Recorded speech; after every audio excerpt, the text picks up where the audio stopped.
अकोला पश्चिम विधानसभेच्या पोटनिवडणुकीसाठी शिवसेना उद्धव ठाकरे गटातर्फे राजेश मिश्रा यांना उमेदवारी जाहीर करण्यात आली आहे।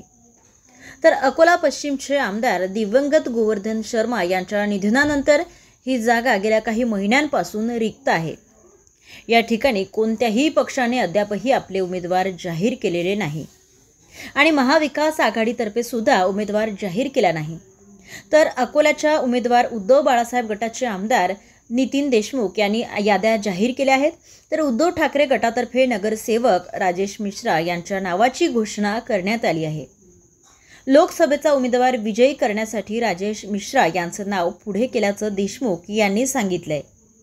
राजेश मिश्रा गेल्या 25 वर्षापासून शिवसेनेत असून उद्धव ठाकरे गटासोबत एकनिष्ठ आहेत। तर ते 15 वर्षापासून नगरसेवक आहेत। भाजपतर्फे या ठिकाणी भाजप महानगर अध्यक्ष विजय अग्रवाल किंवा स्वर्गीय गोवर्धन शर्मा यांचे सुपुत्र कृष्णा शर्मा यांना उमेदवारी जाहीर होण्याची शक्यता आहे। मात्र अद्यापही वंचितने सुद्धा आपले पत्ते उघडले नाही। निश्चितपणे आम्हाला ह्या लोकसभेमध्ये ह्या ठिकाणी लोकसभेचा खासदार आमच्या पक्षप्रमुखांना महाविकास आघाडीला द्यायचा आहे। महाविकास आघाडीमधून काँग्रेसच्या वाटेवर ही जागा लोकसभेची गेली।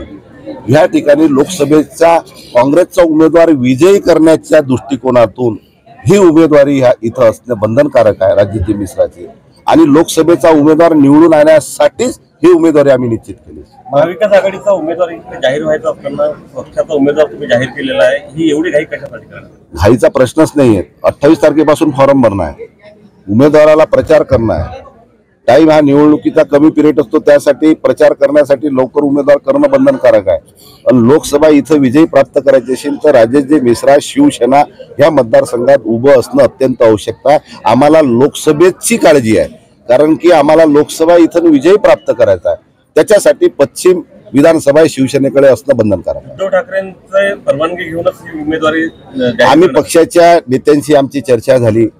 आम्ही पक्षाच्या नेत्यांना महाविकास आघाडीच्या नेत्यांना सुद्धा की बा ह्या ठिकाणी लोकसभा जर शिवसेनेच्या वाटेला असती तर निश्चितपणे ह्या ठिकाणी पश्चिमला विधानसभा आम्हीच काँग्रेसला सोडली असती, परंतु ही लोकसभा काँग्रेसला गेली आणि काँग्रेस सातत्यानं काँग्रेसला भाजपचे 2.5 लाख हिंदुत्वाचे मतं तोडा लागतात, तर काँग्रेस इथे विजयी प्राप्त होऊ शकते आणि ते मतदान शिवसेनाच या ठिकाणी तोडू शकते। आणि निश्चितपणे ह्या ठिकाणी 2.5 लाख मतं हिंदुत्वाच्या विचाराचे भाजप सेनेच्या युतीतले 2.5 लाख मतं काँग्रेसच्या उमेदवाराला जातील, परंतु ते सोयीस्कररित्या आपल्याला केव्हा जाईल, ज्या ठिकाणी एक चांगला हिंदुत्वाचा विचाराचा चेहरा या पश्चिम शहरामध्ये असलं तर निश्चितपणे आपल्याला लोकसभेला विजय प्राप्त करण्यासाठी सोयीस्कर जाईल।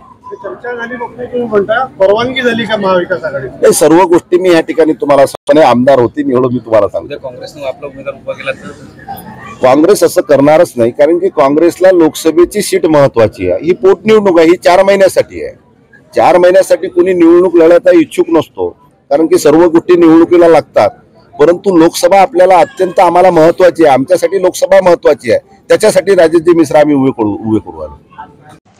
जिल्ह्यातील सत्यलढाच्या महत्त्वपूर्ण घडामोडी पाहण्यासाठी आपले Satyaladha YouTube news channel subscribe करा, बेल आयकॉनला क्लिक करा आणि रहा सदैव अपडेट। जाहिराती व बातम्यांकरिता संपादक सतीश देशमुख 9970321817।